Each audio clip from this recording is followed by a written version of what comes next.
Greetings. So, I don't usually do things like this, but I decided I'm going to go ahead and answer these questions because, you know what? I got nothing else to do. I don't know how many days this is. Y'all saw probably the other video. At least some of you saw it. The previous video where I wondered how many days have we actually been at stay at home or sequestered or under quarantine. I don't know what you call it anymore. But I figure, you know what? I've written some stuff. I've done some other things. Let me do another video.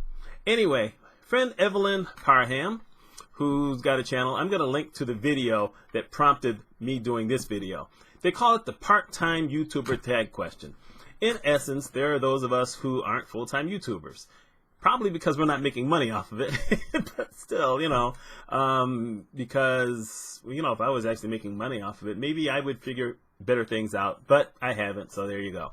Anyway, what you're supposed to do is you're supposed to answer 8 questions, and then you're supposed to tag other people and ask them to do the same 8 questions so that we can all find out about each other. Truth of the matter is that there's probably only one person who I would think to tag who might even think about participating, and she's already tagged him. So I'm not tagging anybody. So I'm going to answer the 8 questions. I'm going to put the 8 questions down below once this is over. And if any of you who watch this decide you want to play along, play along and then let me know and I'll come over and see what yours is. So this is what we're going to do. And I just wanted to let you know. So like I said, we got 8 questions and I don't know how fluidly I'm going to answer these because I've got thoughts in my mind about other stuff, but let's see how it goes. So the first question is, what is your main gig? Do you work full time? Are you a student, a parent? Spill the beans. Well, you know what? That's a bunch of questions on one. So let's go here. My main gig is I am a consultant. I've been an independent consultant since 2001 in healthcare finance and leadership. I have consulted in social media marketing. I used to do websites. I've done a whole bunch of things, but I've made the biggest part of my money in healthcare finance. Only I haven't made it in the last few years. Once my mother moved in, I basically became a full-time caregiver. So that's what I do now. And I do some things here and there on the side. And I'm going through an epiphany right now where I'm saying, you know what, I can't travel anymore. So I'm probably going to have to give up marketing healthcare finance because I can't really travel. I mean, it's just me and mom. My neighbor next door comes over to sit with mom every once in a while, but if I was going to need to go away for a week, what am I going to do? So they got a thing called respite care, but in order to do respite care, you actually have to have someone come to the house, meet mom, and then you have to kind of do a test run of some sort. There's no point, especially now we've got the stay-at-home thing. I can't go anywhere. So, why bother? So I'm now thinking about switching some of the other things up. I do leadership on my other channel, leadership, and I talk about healthcare more there. And the truth of the matter is that channel really has never taken off. So I may be dropping that channel or at least reducing how much time I give to it.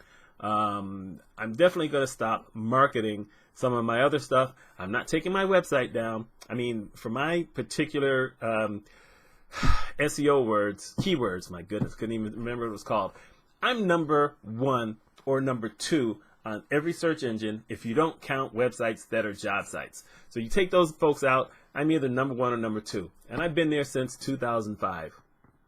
Ain't bad at all. So there you go. A full-time caregiver with my mother, and I'm thinking about doing some other stuff. Next question. What made you want to start YouTube? Goodness, I don't know. I didn't even really think much about it. I think for this channel here, I don't really know why I wanted to do something. I just did. I actually created the channel a long time ago, and I think I did one video that I didn't do anything pretty much for 3 or 4 years until I started traveling to Memphis. And then I decided to start creating more videos while I was down there and going back and forth. And that's when it became more of a thing. But before then, I really wasn't all that active on it. My business channel, however, I did it because there was a particular subject I wanted to cover that no one else had covered on YouTube, and it's related to healthcare. So I did a series of 3 videos. And the first video I did turned out to be the biggest video I've ever had on that channel. And it has gotten people who have reached out to me because they can't find anyone else who's done that. So there you go. That's one way to say that if you have a niche, maybe you have a chance to break through. Of course, that niche didn't stick. I mean, not that I didn't do so well with those videos, but the very first one is the one that really popped. The others didn't pop as much. So there you go. What is your channel about? Do you stick to one niche or do you cover a few? Okay, I've talked about this in a whole bunch of videos, so we're not going to go deep into this. I talk about whatever I want to talk about. It's just the truth. I have certain topics I like to concentrate on. I like to talk about blogging because I've been doing blogging since 2005. I like to talk about writing because obviously I've been writing at least since 2005, but actually I've written my entire life. I used to write poems. I used to write song lyrics. I actually used to compose music. I used to write journals, and we didn't call it diaries. I was a guy. That's the way it was back then. So I wrote a bunch of journals. I've written short stories, long stories. I worked on a detective story for about 3 years, and it just wasn't going anywhere. I've written 2 books on leadership. I actually wrote a package on social media marketing some years ago. Evelyn was one of the people who bought it, by the way. Thanks, Evelyn. So I do writing. It's just one of the things I'm doing. And like I said, I'm thinking about going back into that because for a while there, when the economy was tanking back in 2009, nothing like it is now, but when it was doing it back in 2009, that's how I was making my money. I was making enough money to pay my bills by writing. So it can be done. Next question. What is your, oh, I already did that. Number 4, did you always know YouTube would be a side gig, or do you want to be a full-time YouTuber? I think I always knew it was going to be a side gig. At the time when I started doing more videos, basically YouTube allowed everybody to be in. If you had an AdSense account, everybody got something. I wasn't generating tons of money. It was very little compared to what I was making off my website or off a couple of my blogs, but it was just there. And had I thought that I could make a lot more money doing it, then maybe I would have gone a totally different direction. But it was just kind of always a side gig. I really have used YouTube more for publicity than I have for making money. And, you know, by extension, if you do something for publicity, maybe someone says, hey, we need to either hire this guy from my other channel, hire this guy to do some work for us, which has happened, or you get someone who says, you know what, we'd like to invite you to come speak to us. Because I always said that when I grew up, I wanted to be a professional speaker. Well, I only got a few more years before I'm going to consider myself a grown-up. So there you go. But it was always, you know, really going to be a side gig. I've never learned how to edit. Truth of the matter is, if I had thought about editing videos 10 years ago, I'd already know how to do it. Now I just got too many things going on to want to learn how to do any big editing, but I need to learn a few things here and there eventually. So here you go. Number 5. What is your schedule like?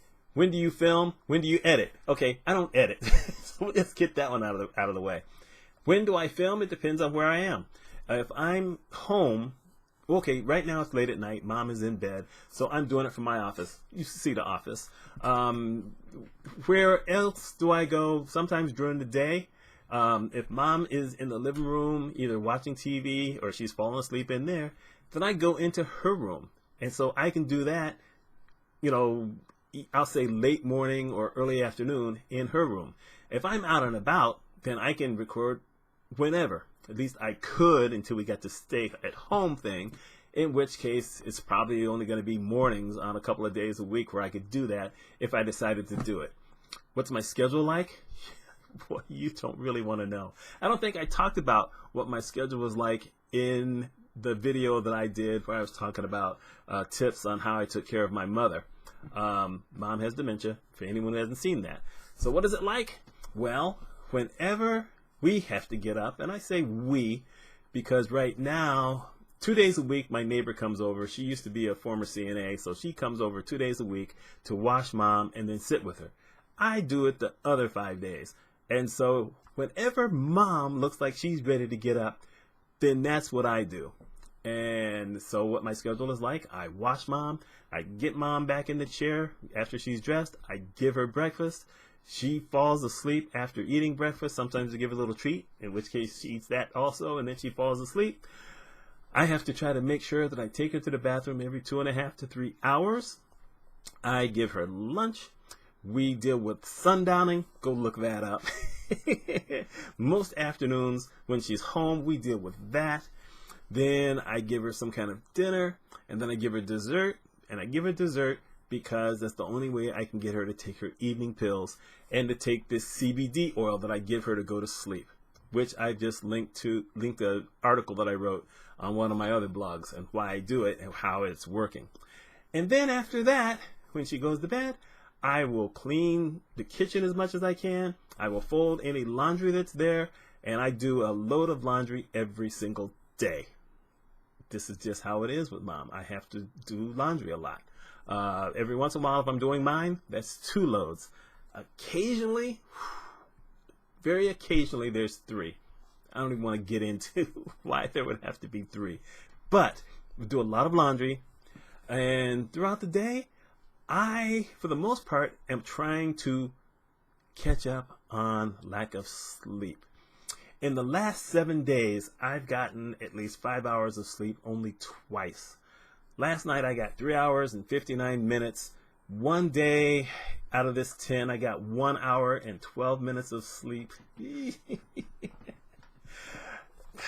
Because if I have to get up in the middle of the night or early morning to take mom to the bathroom because I'm looking at her in the camera, sometimes it takes me 2 or 3 hours to get back to sleep. Also, if I have lows, I'm diabetic, and if I have a low, then I have to eat something or consume whatever I can to try to get my glucose back up.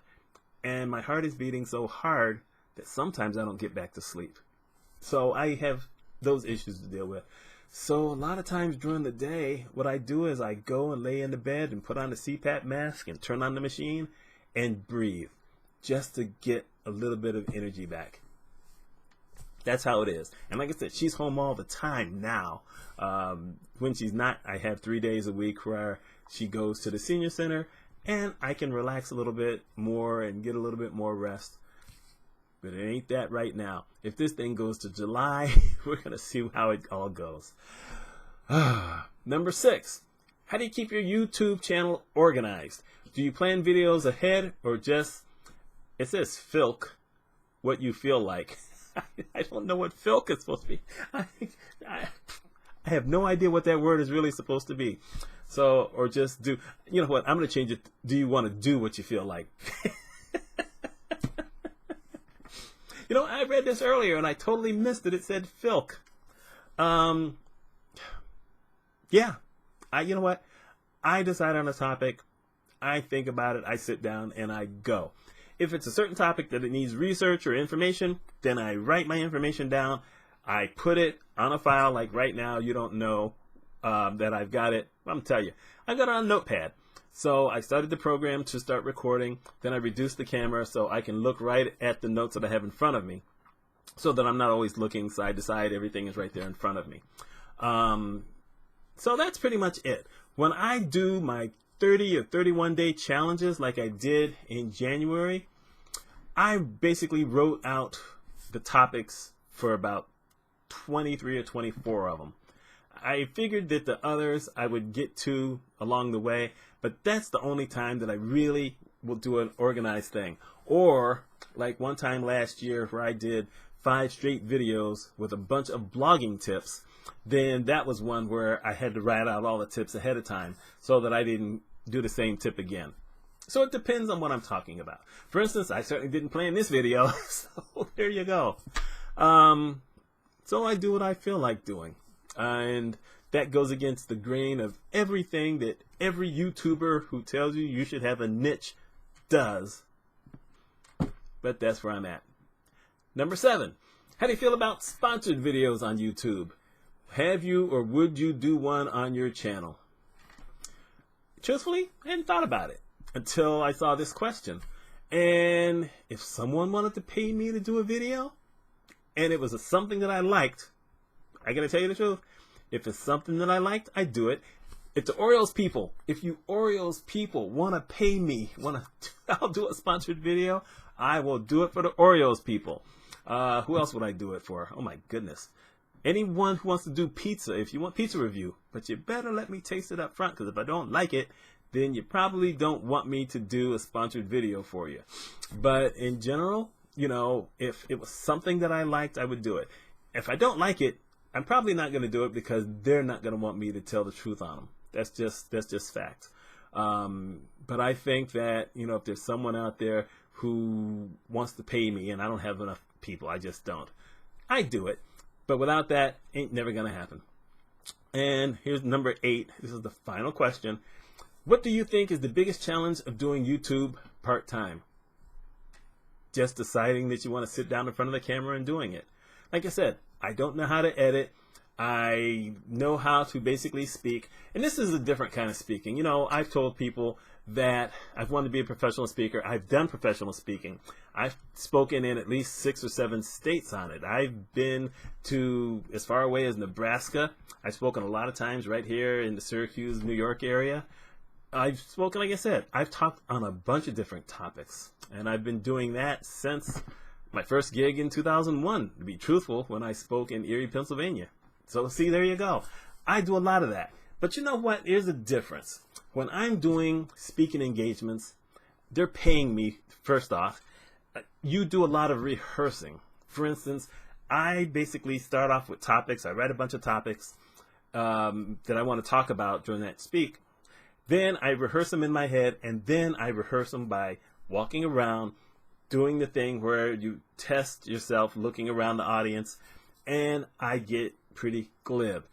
And I time it, make sure I don't go over, and I really fix it, and you're being professional. When I'm doing a video, I'm not really planning everything. I've got the thought in my head on what I want to talk about, but if I make an error or a mistake, it's not a big deal. I'm not as glib in the videos as I am when I'm doing a professional presentation. That's just not to be expected. That's going to happen. If I did the jump cuts, I could probably get away with it, because there's a lot of YouTubers who do that. And it's okay, but for me, I don't really want to become a jump cut type of guy. Now, when I do a rant, y'all have probably seen a couple of rant videos I've done. If I do a rant, I'm usually pretty good, because now I'm mad about something and I want to talk about it. But in general, like today, I've messed up a couple of times, maybe a few times, not a big deal. So anyway, there you go. That's the part-time YouTuber tag questions that I've done. Like I said, I ain't tagging nobody, but I am sharing Evelyn's thing. And by the way, if my friend Peter, who she tagged, who's the only person I would have thought of, if he actually does one, then I hope that he puts it out there and we'll share that as well. My name is Mitch Mitchell. I hope everybody is handling the stay-at-home stuff really well. You know, oddly enough, by staying at home, I seem to be doing a few more of these than I ever thought I would. Let's see how it goes. Y'all take care. Thanks for watching. And if you like this kind of thing, please like the video. So think about subscribing to it. Click the bell for notifications. And comment. Say something. Just say something. Not one word. Not 3 words. Just let me know what you thought of it. Ask a question about some of the things that I've left. And if there's other topics you want me to cover that do not involve video games, let me know. Y'all take care.